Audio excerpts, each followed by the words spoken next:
I never planned on living like this. If you told me as a kid that someday I'd be slipping through crumbling ruins in forgotten corners of the world, slicing open priceless paintings to steal secrets, or ducking bullets and handing off ancient artifacts to rich men, I'd have shaken my head and walked away. I wasn't thinking about treasure. I wasn't thinking about anything beyond the trees that line the edge of my home and the market that kept my family fed. Back then, my world was small. My village wasn't much, just a handful of buildings clinging together like survivors of some long-forgotten storm. Everyone knew everyone. They knew your mistakes, remembered your triumphs. My parents sold fish and vegetables at the market. Simple work. Pull it from the dirt or the sea, clean it up, sell it, repeat. I helped them, hauling crates, counting coins, arguing prices. Wasn't a bad life, but I couldn't shake the feeling that I was meant for something else, something bigger, not better exactly, just different. I wasn't made to stay still, wasn't made to plant roots. School was not for me either. Teachers talked, but my mind drifted far from lessons and books. Words blurred into meaningless noise. My parents argued, begged, tried everything to keep me there. But one afternoon, halfway through some endless lecture, I stood up, walked out, and I never came back. After that, I bounced between jobs. Nothing special, just honest work. Loading cargo at the docks, fixing broken engines, delivering packages nobody bothered to ask about. I kept my head down, eyes open, learned how people lied, how things broke, how the world moved beneath everyone's feet without them noticing. That's the thing about paying attention. You start seeing the cracks, and eventually those cracks lead somewhere strange. I met someone older, rough-edged and weather-beaten, eyes hardened from a lifetime of doing this kind of work. He wasn't a friend or even a teacher, really, just a man who saw something useful in me. He showed me the basics, how to find what people had hidden, how to open locks that weren't meant to be opened, how to vanish when staying meant trouble. I learned quick, maybe too quick for my own good. Soon, I was taking jobs all by myself, chasing money at first. More money than I'd ever known existed. But then the jobs got strange. At first, I did it for the money. That's how it starts for most people. You take a job, you get paid, and you do it again. But after a while, the money wasn't the only thing keeping me in the game. There was nothing else like it. For a small village boy whose world had once been nothing but his parents, the market, and the four cramped walls of their house, treasure hunting felt like stepping into a life that was bigger, brighter, more important. I liked playing the hero. I liked being the guy who knew everyone, who had connections in every city, who traveled the world and did things other people only saw in movies. I could pick locks. I could take apart a weapon. I could talk my way out of a situation that should have killed me. I liked the places I visited, too. Cities older than memory, carved into cliff sides and buried beneath centuries of dust. Hidden catacombs where the air was thick with the weight of history.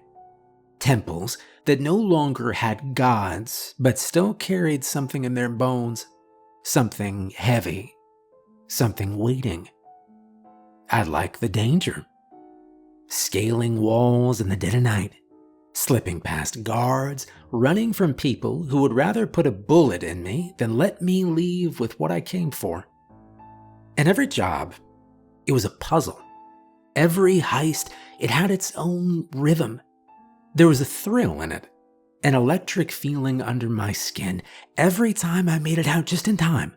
Every time I held something priceless in my hands, something no one else had touched in hundreds of years.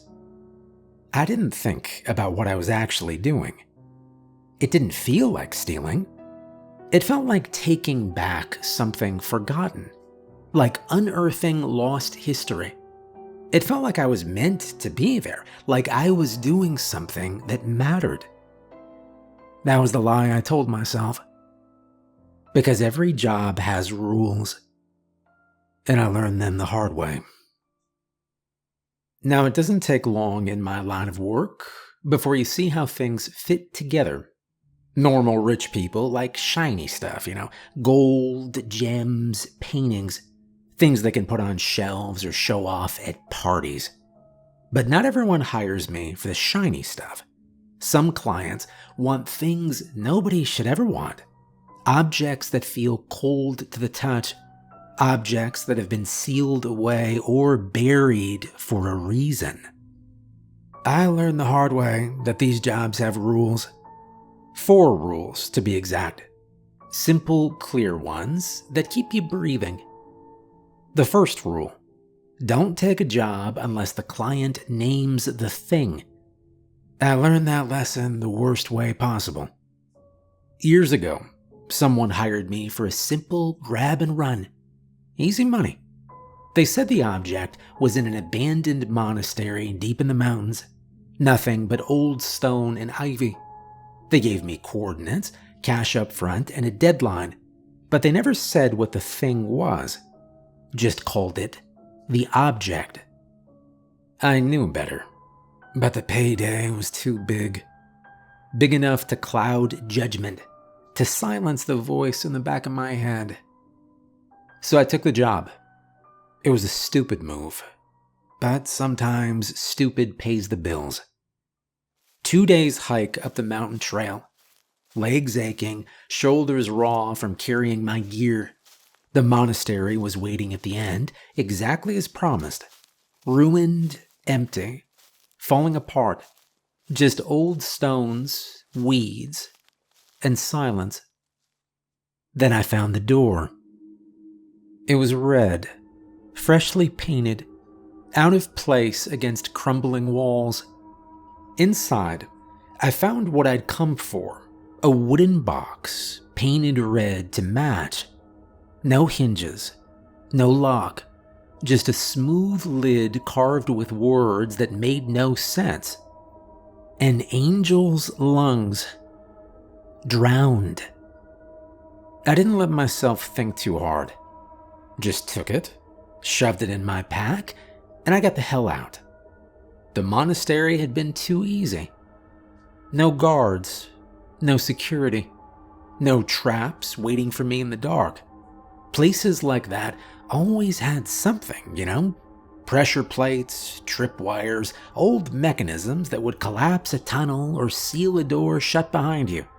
Even the ones that weren't built to keep people out usually had nature working against you. Loose stone, unstable ground, a wrong step that sent you plummeting into something you couldn't crawl back out of. You guys have all seen Indiana Jones. But here, nothing. The path leading down had been smooth, like someone had cleared it. The door that should have been locked had been left unsecured. When I stepped inside the vault, there wasn't even dust on the handle. That was the weirdest part. The whole place had been sitting under the weight of time, stone crumbling, vines creeping through cracks. But inside, the traps had been disarmed long ago. And I wasn't the first one there. I could see it in the dust. It had settled thick in some places, untouched for years. But near the box, near the table it had been left on, it wasn't the same. Someone else had disturbed it. Not long ago, either. I knew the signs. A boot print, half faded. A streak along the stone where something heavy had been dragged. Someone had been here before me. And yet, they left the box. That should have been enough to make me turn around. Should have been enough to make me ask questions. But I was young and I was hungry. So I shoved my concerns to the back of my head and I told myself to focus on the money. The trip back was quiet. The driver was already waiting when I reached the road. No words exchanged. He took me straight to the client, who handed me the envelope full of cash without checking the box. I didn't ask questions. Didn't even think twice. Months passed.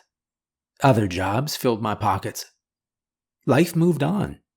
Until one morning, when I saw it in the paper, a rich man found dead in his own bed. No struggle, no wounds, just drowned in a dry room. Beside his bed, in the photo from the crime scene, sat the red box. Clear as day. The same box I'd taken from that monastery. The box with the words nobody else seemed to understand carved into its lid. An angel's lungs. Drowned. I realized something that day. There were things people weren't meant to touch. Things better left buried. I still work this job. I still take what I'm paid to take. But I'm smarter now. I've got rules. And rule number 1, never accept a job if the client won't name what they want. Because if they won't name it, there's a reason. They know exactly what they're asking you to take and exactly what it'll cost. The problem is, you never know who's going to pay that price. You or the client. And that's not a risk you ever want to take. So I've been doing this job for a long time. I've stolen things from places that shouldn't exist. I've also done my fair share of illegal trading. I've met monsters too. Yeah, it comes with the job. Not the kind people like to talk about. Not the ones in fairy tales or horror stories. The real ones. The ones that live under the surface of the world, moving between cities and forest, slipping through the cracks in places where the ground is thin. Some of them are worse than you'd expect. Some are better. I met a mermaid once, years ago in the Gulf of Mexico. She was old, her skin pale and smooth, her hair a tangled mess of salt and seaweed. She was the closest thing I'd ever seen to something divine. Not beautiful in the way stories tell it, but something more, something otherworldly. She had a scar along her side, a long white mark where a harpoon had once cut through her. She should have hated people. She should have wanted to hurt them.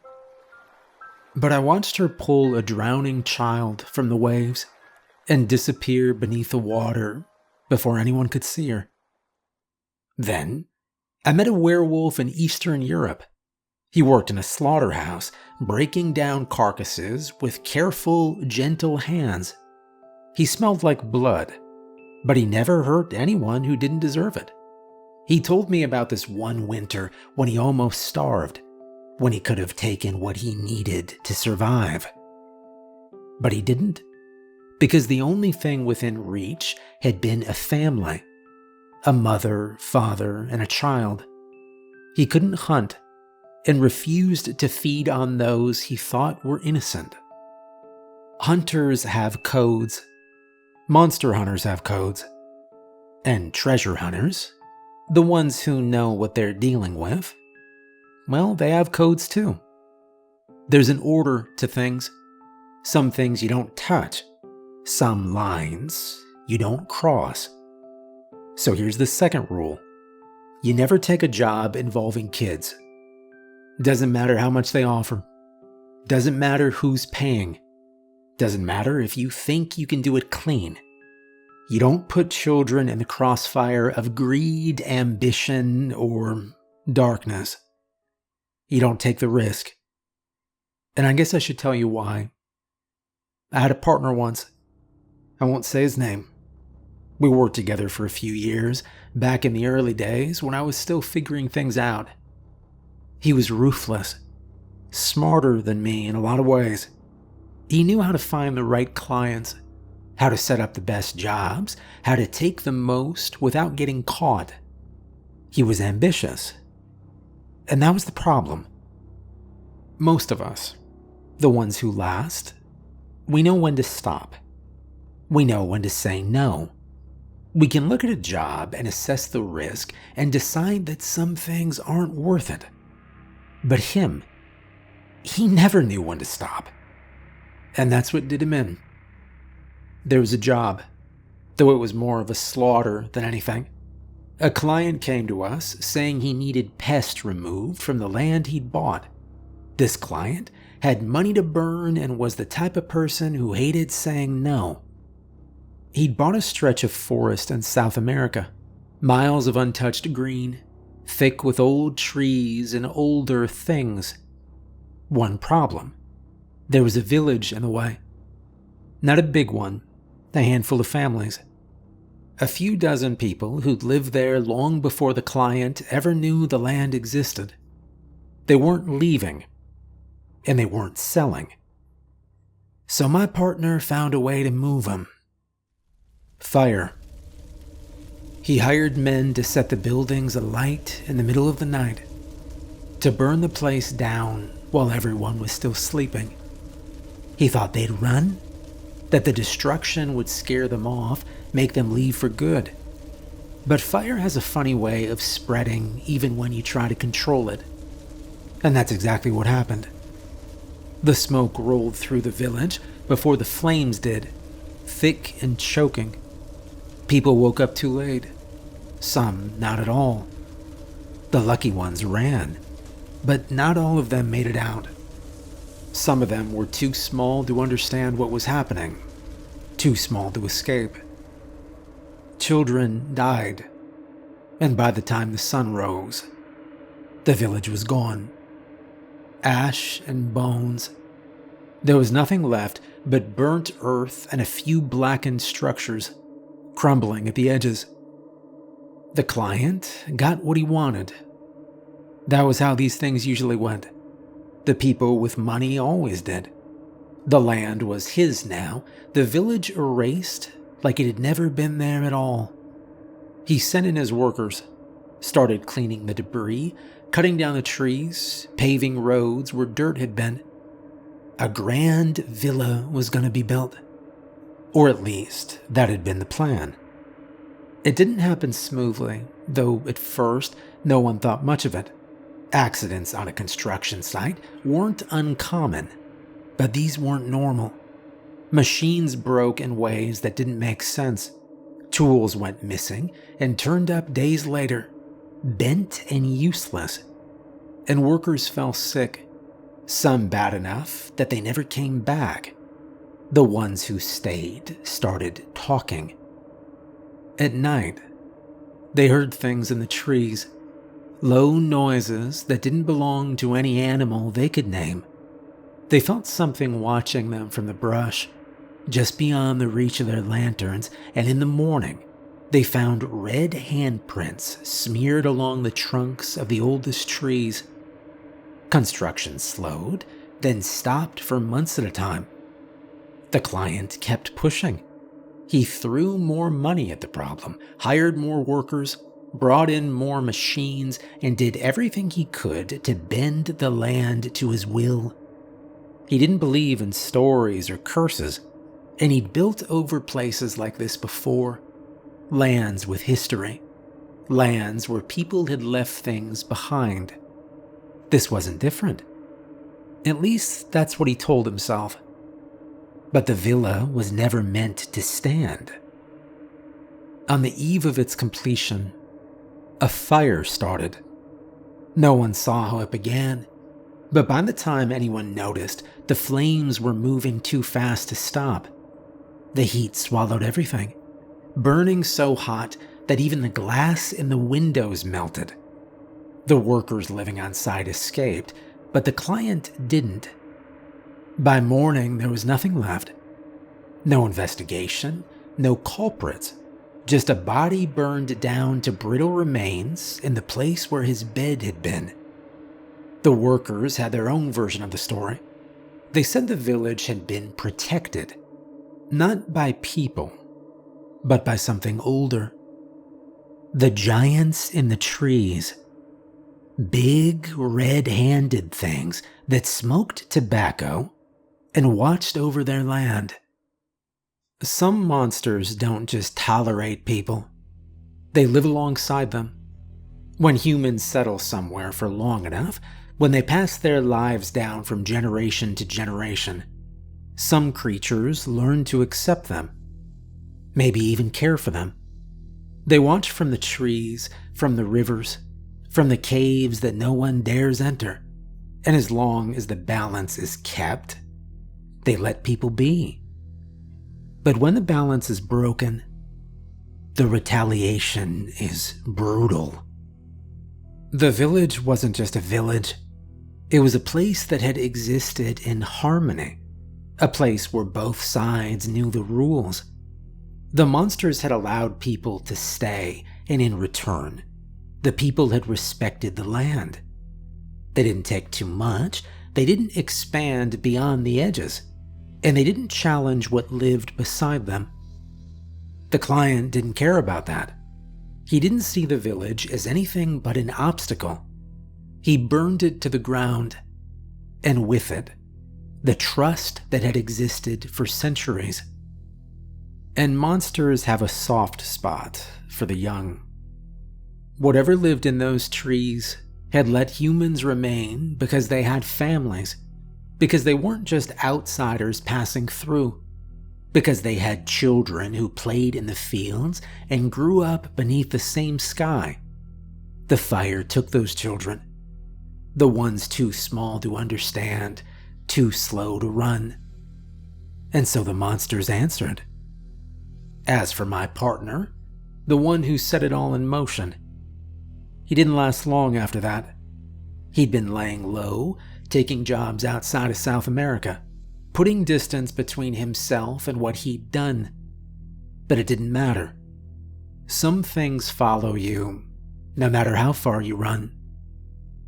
They found him strung up in an empty field, tied to a wooden post like a scarecrow, miles away from where the village had been.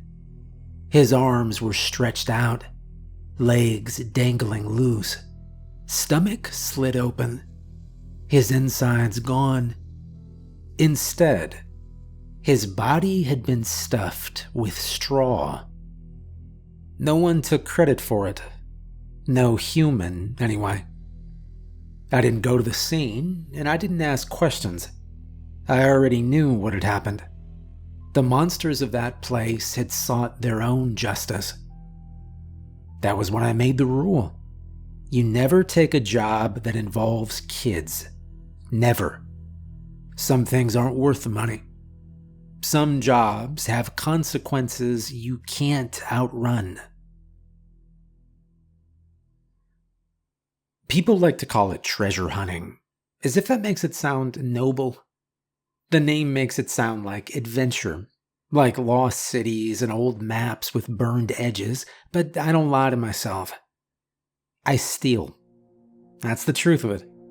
Every time I take something, it belongs to someone else. Maybe a person, maybe a family, maybe something older, something without a name, something that still remembers what was once its own. Some places are just ruins, empty spaces in the ground where time has done all the damage. Others still breathe, still hold on to whatever they used to be. Silent places, sacred places, and things don't like to be disturbed. That's why some people carry salt, others wear iron, and the rest pray to whatever god they think is listening. I've worked with people from every background, and everyone has their own way of dealing with it. Some cross themselves before they take a relic, murmuring in a language they only half remember.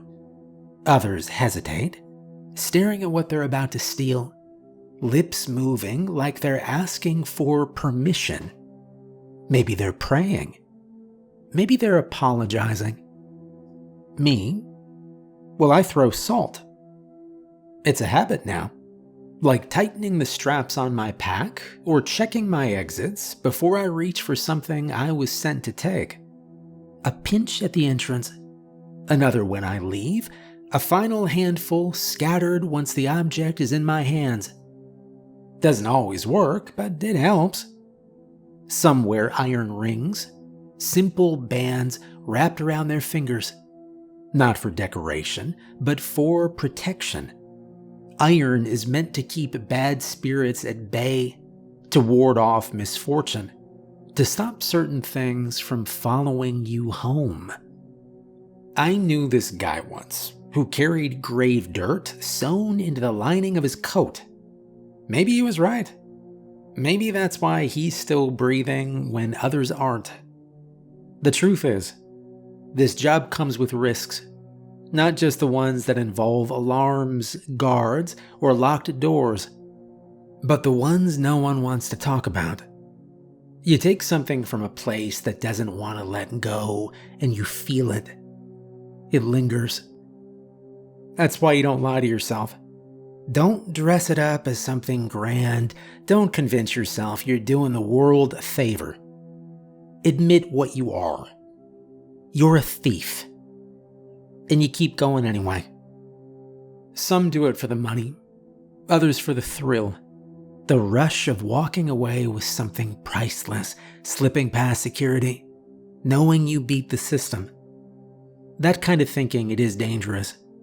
You pull off a few big jobs and suddenly you're untouchable. You start believing the stories you tell yourself. The ones where you're different, where the rules don't apply to you.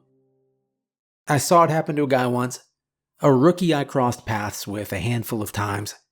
He had good instincts, quick hands, knew enough to move through a place without leaving a trace.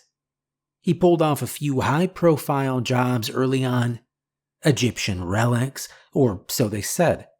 He lifted them straight out of a private vault, stolen from a collector who had spent decades tracking them down.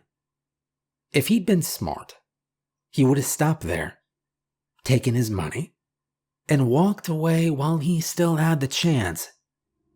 But he didn't. He wanted more. His next job was a grave site off the coast of a small French island, a place with a reputation, not just among thieves, but among the kinds of people who pay attention to the things the world doesn't talk about. The island belonged to them. Vampires. Not the kind from books or movies. The real ones. The ones that lived in the trees, that moved unseen through the streets when the sun went down. They weren't elegant. They weren't tragic. And they weren't fragile. They were hunters. And they were hard to kill. The rookie didn't care. He walked in unprepared, ignored the warnings, and convinced himself he could outplay them. He thought they were just another obstacle, another problem to solve. And he didn't survive. But they spared his body. A few weeks later, a casket was shipped home. I saw it myself when it was opened. His skin was pale. Too pale. Like every drop of blood had been drained from him. His eyes were gone, the sockets hollow and black, and his hands had been cut clean off. In the world of thieves, the final sin is being stupid. The day you get cocky is the day you die. That's why you don't lie to yourself. That's where my third rule comes in. Believe in superstitions. Superstition keeps you alive. It keeps you paranoid, careful, and anxious. Anxiety is good. In our field, being too brave is one step away from death. Learn about the monsters and what you're dealing with. Believe the locals when they say a place is dangerous. Carry your salt and iron. It's a small price to pay for walking away in one piece. And that brings us to the final rule. This rule is the most important. It saved my life more than once, and it's the reason I still have both my eyes. Not everyone is that lucky. Now, a long time ago, I had a mentor. I won't say his name because it doesn't matter now. What matters is that he was the one who taught me the difference between a thief and a dead man. He'd been doing this work long before I came along. He wasn't some street-level runner or a lucky idiot who fell into a few big scores. He was sharp, careful, and smart enough to stay alive in a field where most people didn't make it past their first real job. But even the best make mistakes. His mistake was a needle. The job was simple. A client with more money than sense wanted an artifact from an abandoned medical asylum. Something small, something delicate. A bone needle. It'd been used for surgeries in the early 1800s, back when medicine was closer to butchery than healing. The asylum had been one of those places where people disappeared. The sick, the unwanted, the inconvenient. The doctors weren't doctors. The patients weren't treated.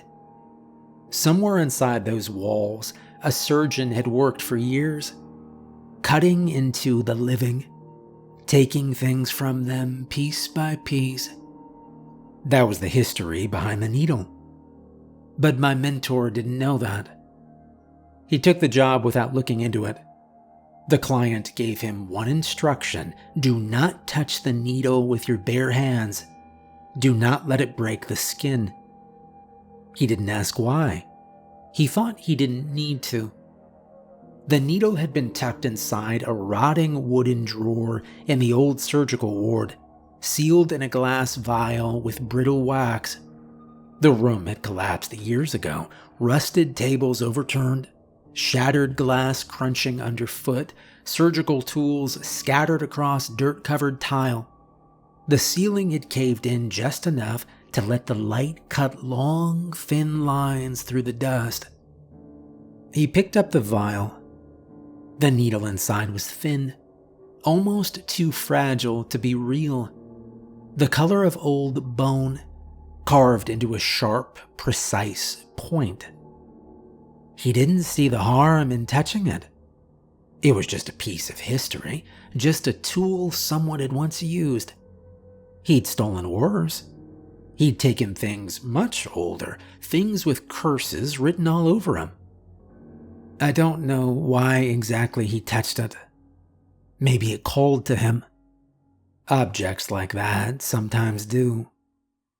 The moment his fingers closed around it, something went wrong.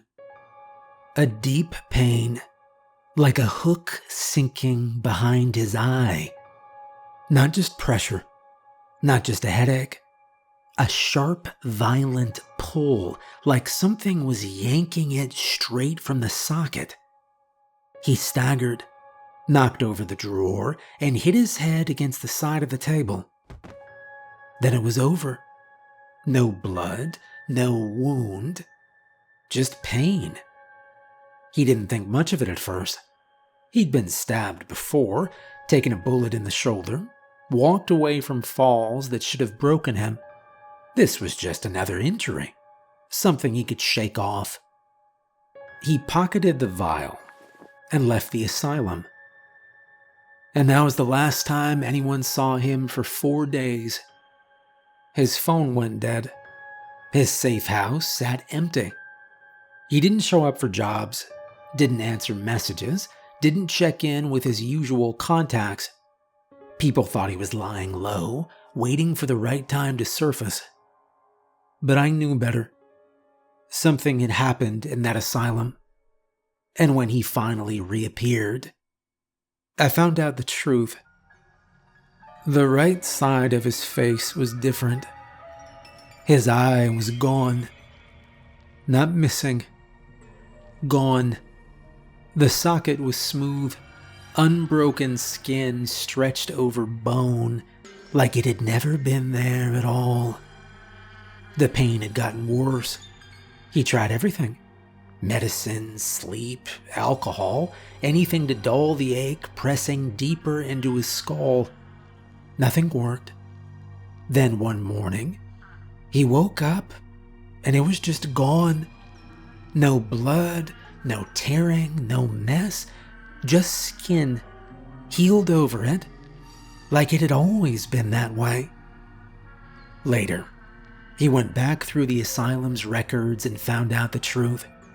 The bone needle had belonged to a surgeon who spent years experimenting on patients, cutting into them, removing things from them while they were still alive. He took fingers, ears, whole organs, and when they died, he took their bones.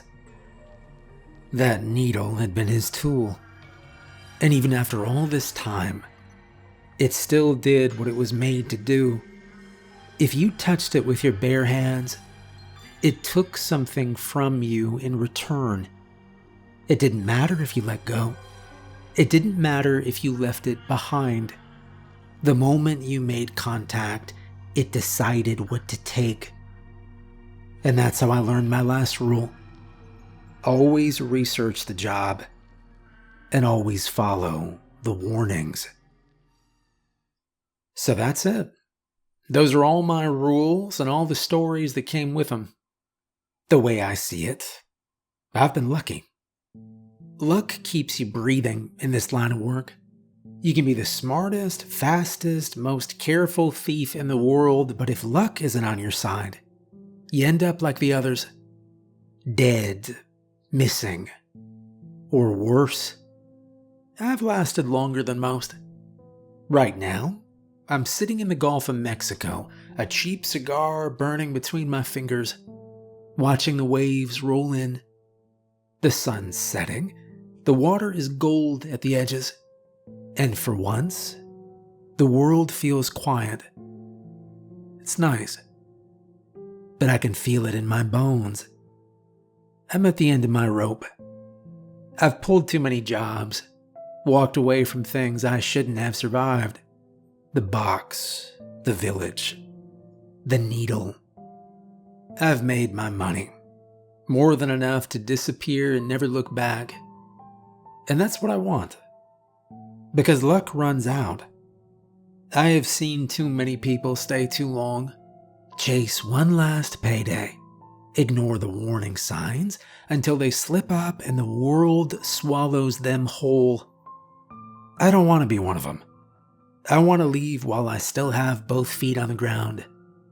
And maybe, just maybe, go home. I have not seen my parents in 20 years, can you believe that? I've been sending them money all the time, and from what I last heard, they used it to buy a little farm. Vegetables, mostly. Enough to live nicely. I wonder what they'd think if I showed up after all these years. If they'd even recognize me. If I'd even recognize myself. Sometimes, I think about the life I could have had. If I'd stayed in the village, if I'd been satisfied with small things, if I'd never left. Maybe there's a version of me somewhere that never picked up this line of work. Someone who wakes up early, works the fields, sells produce at the market, and goes to bed without a single nightmare clawing at the edges of his mind. But thinking about that now is useless. That life isn't mine. Never was. There's one last job before I leave all this behind. One last run before I walk away for good. Then I'm done. And you, the rookie sitting across from me, taking all this in, maybe thinking about stepping into my shoes, are you? Well, I wish you the best. Just remember the rules, because you'll need them.